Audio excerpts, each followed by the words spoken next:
Hello friends, ज्ञान गुरु SK में आपका स्वागत है। फ्रेंड्स, अगर आप सही मायने में एग्जाम की तैयारी कर रहे हैं तो ये वीडियो आपके काम लायक है, वरना आप अभी से वीडियो को बंद कर सकते हैं, क्योंकि इस वीडियो के सारे क्वेश्चन वेरी इंपॉर्टेंट है एंड आपके आने वाली एग्जाम में उपयोगी साबित होने वाले हैं। तो चलते हैं पहले प्रश्न की ओर। पहला प्रश्न है, 44वां संविधान संशोधन अधिनियम कब लागू किया गया था? तो मेरे प्यारे दोस्तों, इसका सही उत्तर हो जाएगा ऑप्शन ए 1978।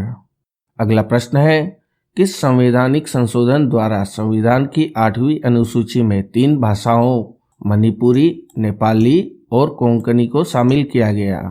तो दोस्तों, वर्ष 1992 में 71वें संशोधन अधिनियम द्वारा कोंकणी, मणिपुरी और नेपाली को शामिल किया गया था, यानी कि option C is the right answer, 71वें।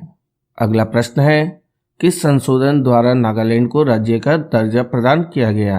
तो मेरे प्यारे दोस्तों, इसका सही उत्तर हो जाएगा ऑप्शन बी 13वां संशोधन। नेक्स्ट क्वेश्चन फ्रेंड, वर्ष 1978 में किस संशोधन ने मौलिक अधिकार के रूप में संपत्ति के अधिग्रहण, अधिकार तथा बिक्री को समाप्त कर दिया? तो मेरे प्यारे दोस्तों, इसका सही उत्तर हो जाएगा ऑप्शन सी 44वें संशोधन। अगला प्रश्न है, किस संविधान संशोधन अधिनियम द्वारा अनुसूचित जनजातियों हेतु एक पृथक राष्ट्रीय आयोग की स्थापना का प्रावधान किया गया है? तो इसका उत्तर हो जाएगा ऑप्शन बी 89वां।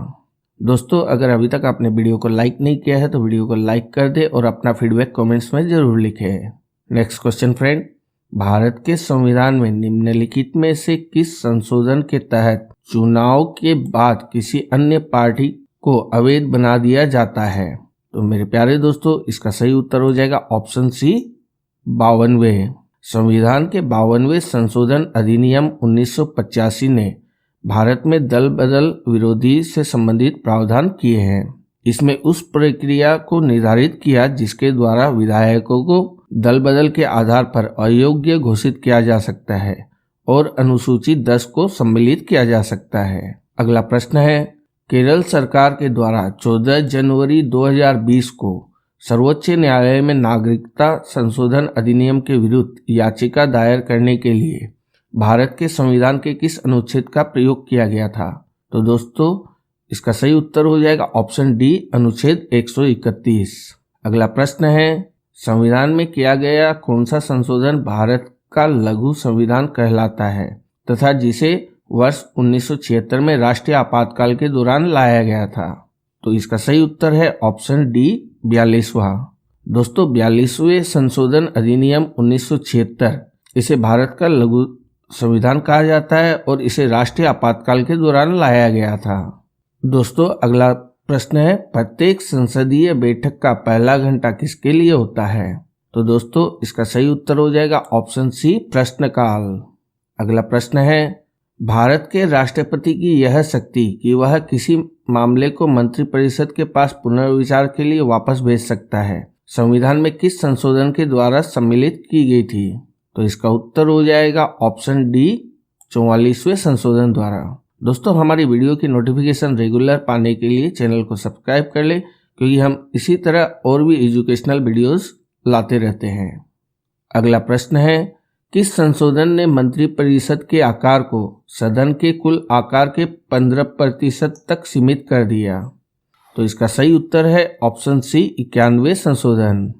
फ्रेंड्स, भारतीय संविधान के 91वें संशोधन अधिनियम 2003 में कहा गया है कि मंत्रिपरिषद में प्रधानमंत्री सहित मंत्रियों की कुल संख्या लोकसभा के सदस्यों की कुल संख्या के 15% से अधिक नहीं होनी चाहिए। अगला प्रश्न है, 124वें संशोधन विधेयक 2019 का संबंध किससे है?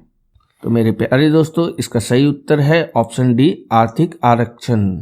फ्रेंड्स, लोकसभा ने सामान्य वर्ग के आर्थिक रूप से कमजोर वर्गों को नौकरियों और शैक्षणिक संस्थानों में 10% आरक्षण प्रदान करने के लिए 124वां संशोधन विधेयक 2019 में पारित किया। अगला प्रश्न है, किस संवैधानिक संशोधन अधिनियम के द्वारा संविधान में दल बदल विरोधी प्रावधान किए गए? तो इसका सही उत्तर है ऑप्शन ए 52वां संवैधानिक संशोधन अधिनियम। नेक्स्ट क्वेश्चन फ्रेंड, किस संवैधानिक संशोधन द्वारा अरुणाचल प्रदेश को राज्य का दर्जा प्रदान किया गया? तो इसका उत्तर हो जाएगा ऑप्शन सी 55वां संशोधन। नेक्स्ट क्वेश्चन फ्रेंड, किस संशोधन ने राष्ट्रपति के लिए संवैधानिक संशोधन विधेयकों पर अपनी सहमति देना अनिवार्य कर दिया? इसका सही उत्तर है ऑप्शन ए 24वां संशोधन।